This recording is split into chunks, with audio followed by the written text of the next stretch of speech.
আজকে আমরা এই তরমুজটা ছোট্ট একটা তরমুজ কিনে আনছি। এটা আমরা দেখবো আজকে বাড়িতে লাল হয় কি না হয়। আব্বু কি বলো, লাল হবে? হ্যাঁ, তা আমরা তাহলে কাটি নাকি? বিসমিল্লাহ।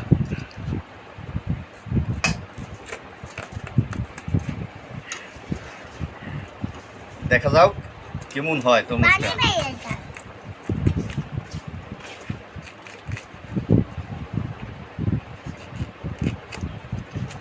মুখাই এবার না দেখছি।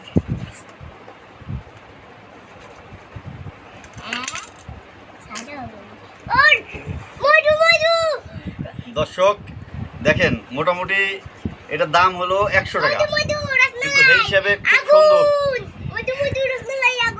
এই হিসাবে কিন্তু আলহামদুলিল্লাহ খুবই লাল হয়েছে 100 টাকার তরমুজ। যেরকম আশা করছি তার সাথে আলহামদুলিল্লাহ অনেক ভালো হয়েছে। ঠিক আছে, ধন্যবাদ।